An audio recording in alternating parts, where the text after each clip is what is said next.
ونعوذ بالله من شرور أنفسنا ومن سيئات أعمالنا من يهد الله فلا مضل له ومن يضلله فلا هادي له ونشهد أن لا إله إلا الله وأن محمدا عبده ورسوله أرسله بالحق بشيرا ونذيرا وداعيا إلى الله بإذنه وسراجا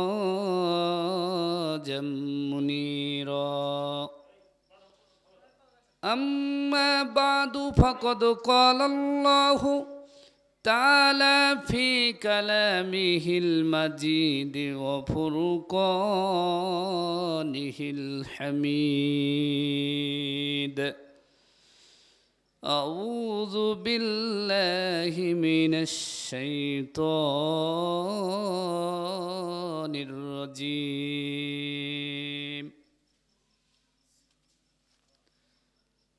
بسم الله الرحمن الرحيم لقد خلقنا الإنسان في أحسن تقويم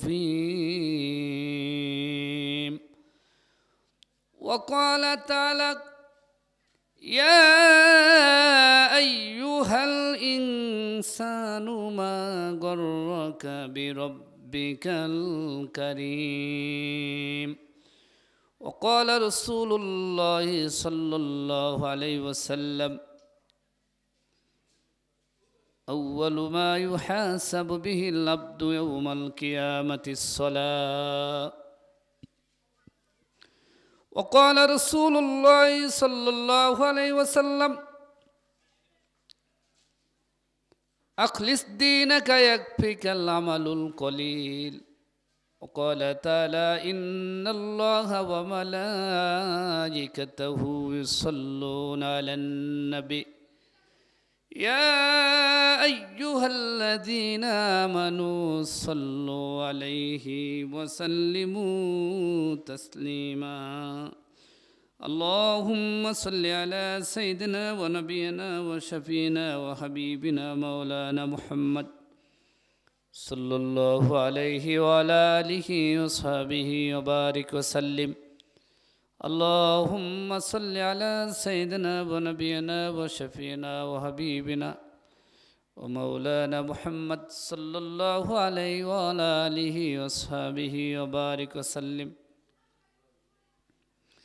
أستغفر الله ربي من كل ذنب وأتوب إليه لا حول ولا قوة إلا بالله العلي العظيم الحمد لله জান্নাতুল ফেরদাউস জামে মসজিদ কমিটি এর উদ্যোগে তৃতীয়তম বাৎসরিক ওয়াজ ও দোয়ার মাহফিল আজকে আমরা এখানে উপস্থিত হতে পেরেছি মসজিদ প্রাঙ্গণ পশ্চিম বান্দুটিয়া মানিকগঞ্জ সদর মানিকগঞ্জ আল্লাহ তাআলা আপনাকে আমাকে এই মাহফিলে জুড়ে মিলে বসার তৌফিক দিয়েছেন কোরআন ও হাদিসের আলোচনার বৈঠকে আল্লাহ যদি তৌফিক না দেয় জোর করে কাউকে আনা যায় না রাস্তাঘাটে অনেক ভাইয়েরা দাঁড়িয়ে আছেন কেউ বা দোকানপাটে রয়েছে তারা দূর থেকে ওয়াজ শুনছে কিন্তু উচিত হলো যেখানে বয়ান করা হয় সেখানে এসে বসে যাওয়া তা আমি লক্ষ্য করতেছি আমাদের অনেক যুবক ভাইয়েরা রয়েছে এত কষ্ট করে আপনারা ওয়াজ মাহফিলের আয়োজন করেছেন আপনাদেরকে ধন্যবাদ মোবারকবাদ জানাচ্ছি তবে রাস্তায় রোডের ভিতরে দোকানপাটে যে ভাইয়েরা বাবাজিরা বসে আছেন এলাকার যুবক ভাইদের দৃষ্টি আকর্ষণ করছি অনুগ্রহ করে ওই মুরব্বীদেরকে যুবকদেরকে বুঝায় শোনায়া মসজিদের ভিতরে পাঠিয়ে দেন। যেখানে মাহফিল হয় এখানে লোকদেরকে বসতে হবে, কিছু কোরআন ও হাদিসের আলোচনা দূর থেকে শোনা, আর এখানে এসে জমা হয়ে শোনা, এটার ফজিলত একরকম হয় না। এজন্য যুবক ভাইয়েরা ভলান্টিয়ার হিসাবে কাজ করব। আমরা এই ওয়াজ দিয়েছি, আল্লাহ পাক যেন হেদায়েত দান করে এলাকাবাসীকে। যারা দুনিয়া ছেড়ে চলে গেছে কবরে, আমাদের আব্বা আম্মা, আল্লাহ যেন তাদেরকেও ক্ষমা করে। আমাদের প্রধান মেহমান সুদূর মুন্সিগঞ্জ থেকে আগত আমার অত্যন্ত পরিচিত হযরত হাফেজ মাওলানা মুফতি মোহাম্মদ জাকারিয়া সাহেব দামাত বারকাতুহুম আলিয়া, ইমাম ও খতিব দেউলবাড়ি জামে মসজিদ টঙ্গিবাড়ি মুন্সিগঞ্জ। উনি আবার একটা মাদ্রাসা খেদমতও আছেন। উনি ইতিপূর্বেই যথাসময়ে আমাদের মাঝে এসে উপস্থিত হয়েছেন, এজন্য আমরা সকলেই বলছি আলহামদুলিল্লাহ। একটু আগে আমরা আলোচনা শুনতে পেরেছি, বিশেষ বক্তা হযরত হাফেজ কারি মোহাম্মদ আসাদুল্লাহ পটুয়াখালী, শিক্ষক তালিমুল কোরআন দাখিল মাদ্রাসা কেরানীগঞ্জ ঢাকা। সেও আমার সুপরিচিত, খুব মনোমুগ্ধকর আলোচনা করেছেন, আমি নিজেও শুনতে পেরেছি। আলহামদুলিল্লাহ, আপনারাও আশা করি ওনার আলোচনায় মুগ্ধ হয়েছেন। খুব সুন্দর আলোচনা করেছেন, আল্লাহ ওনার হায়াতের মধ্যে বরকত দান করুক, সকলে বলেন আমিন। ভলান্টিয়ার যুবক ভাইদের দৃষ্টি আকর্ষণ করছি, লোকদেরকে ইনশাল্লাহ মাঠের দিকে পাঠিয়ে দেন। আজকে আমরা এখানে এসেছি একটি ওয়াজ শোনার জন্য। কোরআন হাদিস থেকে আমরা কম বেশি সকলেই জানি, মুসলমান। কিন্তু আমার ওস্তাদ বলতেন, জানা এক জিনিস আর মানা আর এক জিনিস। আমি জানি বড়কে শ্রদ্ধা করতে হবে, বড়কে দেখলে সালাম দিতে হবে, কিন্তু জানলাম মানলাম না, এটার নাম মুসলমানি না। আমার জানার সাথে মানার সম্পর্ক থাকা চাই। আমি জানি আলেমকে তাজিম করতে হবে, আলেমকে সম্মান করতে হবে, এটা আমি জানলাম, কিন্তু আলেমকে সম্মান করলাম না, তাজিম করলাম না, জানা মানা সমান হলো না। শিক্ষককে যদি আমাকে সে মারধরও করে, তাকে আমার সম্মান করতে হবে। আমি জানলাম কিন্তু শিক্ষককে সম্মান করলাম না, তাহলে হবে না। কিন্তু শিক্ষক সবসময় চায় ছাত্রছাত্রীদেরকে মানুষ করা। তারা পড়াশোনা করে একদিন ম্যাজিস্ট্রেট হবে, জজ হবে, কেউ বা ব্যারিস্টার, নানান ধরনের। আর একজন শিক্ষক হুজুরও চায় আমার ছাত্র ছাত্রী যেন মানুষ হতে পারে। তো আমরা এখানে একটা কোরআন শিক্ষার মজলিসে বসতে পেরেছি। আপনারা খুশি না বেজার? যদি খুশি হন সকলে বলেন আলহামদুলিল্লাহ। আমাদেরকে জবান দিয়েছে কে? আমাদের মতো কত মানুষ দেখা যায় তারা কথা বলতে পারে না, কিন্তু দেখতে মনে হয় আমাদের চেয়েও ভালো। জবানের কত দাম? যে জবান দিয়ে কথা বলতে পারে না শুধু সেই বোঝে। একটি চোখের কত দাম? যার চোখে কম দেখে, যে একেবারেই চোখে মোটেই দেখতে পায় না, ওই ব্যক্তি বোঝে একটা চোখের কত বড় দাম। যে ব্যক্তি কথা বলতে পারে না সে বোঝে কথা বলার কত বড় দাম। দুনিয়ার মধ্যে আমার মনে যদি কোনো কষ্ট থাকে, আমি অনেককে কথাগুলো যখন বলা শুরু করে দেই, কথাগুলো তারা শুনলে পরে আমার মনটা একটু ঠান্ডা হয়ে যায়। আরে বোবা মানুষ রাতে স্বপ্নে দেখে, দিনের বেলা কারো কাছে প্রকাশ করতে পারে না, তার মনের দুঃখ তার মনের ভিতর থেকে যায়। আমি মালিকেরে বলবো, মালিক তুমি আমারে মানুষ বানাইছো, গরু বানাও নাই। তুমি আমার রুহটা নিয়ে ইচ্ছে করলে একটা বাঘের মধ্যে দিতে পারতা, তুমি ইচ্ছে করলে আমার রুহটা নিয়ে একটা গরু বা কোনো একটা ছাগলের মধ্যে দান করতে পারত। কিন্তু মালিক তুমি ওরকম না করিয়া আমাকে বড় ভালোবাসিয়া আমাকে মুসলমান বানিয়েছো। লাকাদ কাররামনা বানি আদম। আল্লাহ পাক বলছে আমি বনি আদমকে শ্রেষ্ঠত্ব দান করেছি। লাকাদ খলাকনাল ইনসানা ফি আহসানি তাকওয়িম। আল্লাহ আবার খুশি হয়ে বলে, ওরে আমার বান্দা বান্দিরা, তোরা জানো না আমি মানুষকে বড় উত্তম চোরে উত্তম সুন্দর আকৃতি দিয়ে বানাইছি।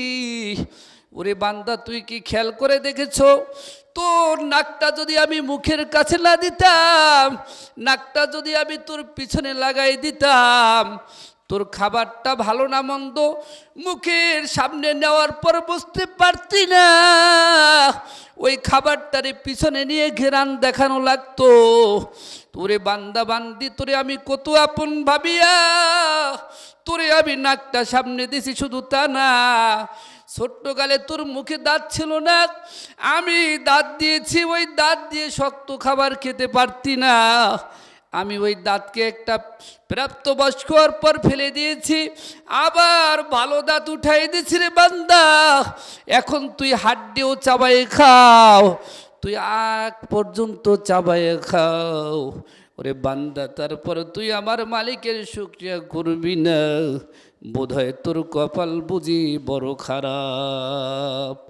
ওরে আমি তোর শরীরের মধ্যে অনেক অঙ্গ দিছি, আলাম নাজাল্লাহু আইনাইনি ওয়া লিসানাও ওয়া শাফাতাইন, আমি অনেক অঙ্গ দিয়েছি রে বান্দা, তোরে কত সুন্দর দুটি চক্ষু দিয়েছি, তোরে কত সুন্দর দুটি ঠোঁট দিয়েছি। ওরে বান্দা, ওরে বান্দি আমার, তোরে একটা জিহবা দিয়েছি, যে জিহবার মধ্যে কোনো হাড্ডি নাই। বৈজ্ঞানিকেরা বলে কি জানেন, মানুষের অঙ্গ প্রত্যঙ্গের মধ্যে অনেক বড় দামি অঙ্গ হয়েছে মানুষের জিহবা। বলছে এই জিহ্বার ভিতরে আল্লাহ কম পক্ষে 3000-এর বেশি অসাধারণ স্তর রেখে দিচ্ছে।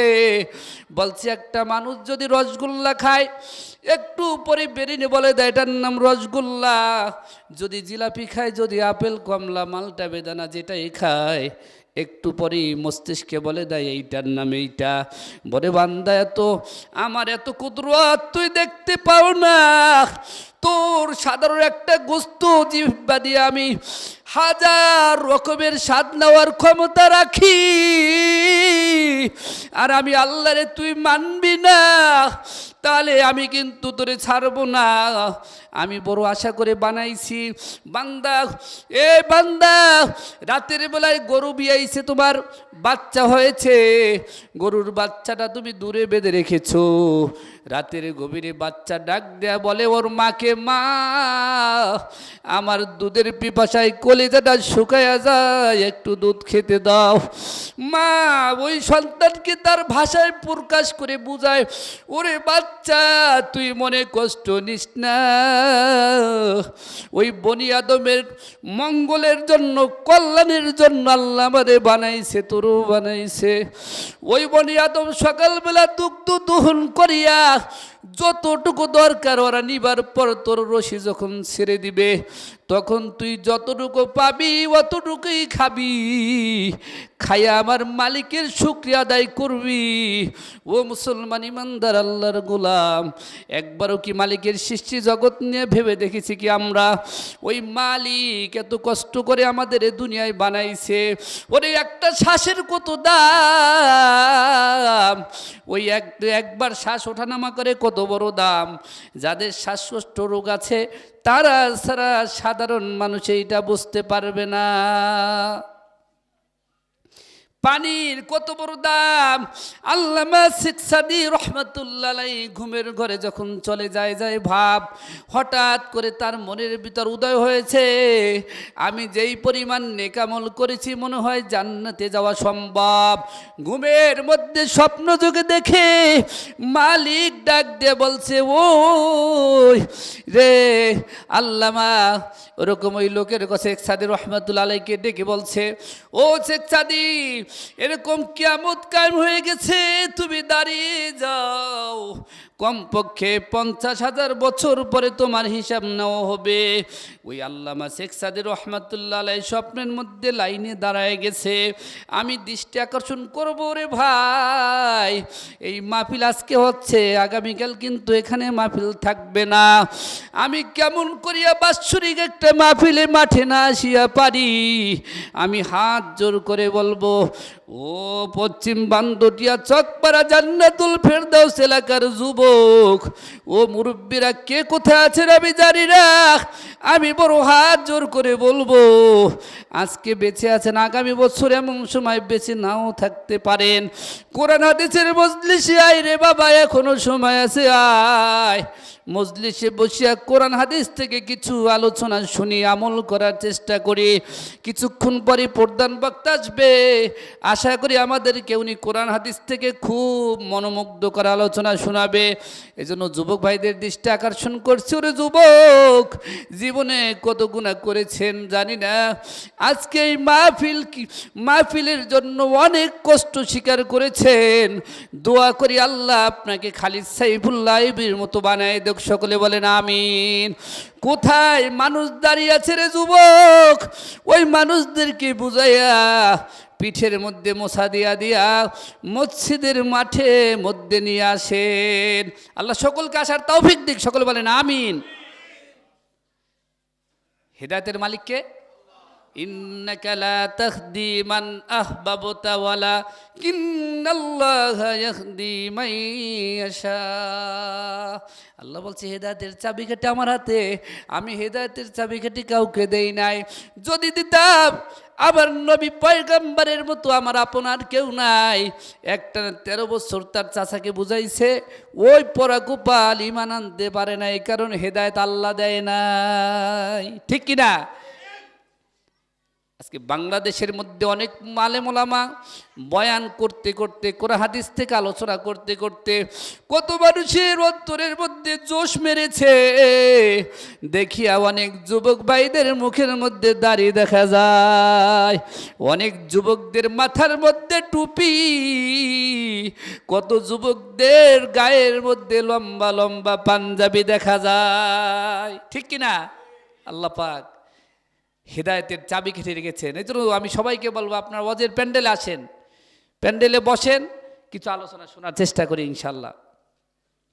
এবার শেখ সাদি রহমতুল্লাহ আলাই ওই লাইনে দাঁড়ায় গেছে। আল্লাহ বলছে 50,000 বছর পরে হিসাব হবে। শেখ সাদি রহমতুল্লাহ আলাই লাইনে দাঁড়ায় বড় টেনশন করতেছে, আর বলে ওরে মালিক কি পরীক্ষা এসেছে আমি জানি না, খুব টেনশনে পড়ে গেছে। হঠাৎ করে 200 বছর পরে দেখা যায় এরকম একজন মানুষ পানির একটা গ্লাস নিয়ে যাচ্ছে, মানুষের মতো দেখা যায়, আসলে উনি ছিলেন ফেরেশতা। তখন বলতেছে আমার বড় পানির পিপাসা, আমাকে এক গ্লাস পানি খেতে দিবেননি? তিনি বলছে এখানে পানি দিতে হলে টাকায় বিক্রি হয় না, নেকি লাগে। বলছে কতটুকু নেকি দরকার, নেকি নিয়ে যাও, আমাকে পানি পান করতে দাও। তখন বলতেছে এই পানি খেতে হলে আপনার জীবনের 3 ভাগের 1 ভাগ নেকি আমাকে দেওয়া লাগবে। শেখ সাদি রহমতুল্লাহ পানির পিপাসায় 1 ভাগ নেকি দেওয়া পানি খায়, আবার 200 বছর পরে আর 1 ভাগ নেকি দেওয়া পানি খায়, আবার 200 বছর পরে যখন আর 1 ভাগ নেকি দেওয়া পানি খাবে, তখন মাওলায় ডাক দিয়ে বলছে ওরে শেখ সাদি, মাত্র 3 গ্লাস পানির জন্য তোর জীবনের সব নেকি দিয়া দাও। আমি আল্লাহ তোরে কত পানি খাওয়াইলাম, কত ভাত, কত মাছ, কত গোশ, কত দুধ, কত ফল, কত কিছু খাওয়াইলাম। ওরে শেখ সাদি রে, সুম্মা লাতুসআলুন্না ইয়াউমাইযিন আনিন নাঈম। আমারে তো নিয়ামত খেয়েছো রে শেখ সাদি, আমারে কি হিসাব দিবি? হঠাৎ করে শেখ সাদি রহমতুল্লাহ ঘুম ভেঙে যায়, আর উনি সেজদায় পরে কান্না করে আর কয় মালিক তুমি যদি কাউকে ইচ্ছা করে ক্ষমা না দাও, পৃথিবীর কোনো কারো ক্ষমতা নাই তাকে ক্ষমা দিতে পারবে, সব কিছু তোমার উপরই থাকবে। আল ঈমানু বাইনাল খাউফি ওয়ার রাজা। নবী বলছে আশা আর ভয়ের মাঝখানে থাকে ঈমান। আমার আশা থাকতে হবে আমি জান্নাতে যেতে পারি আল্লাহ যদি নেয়।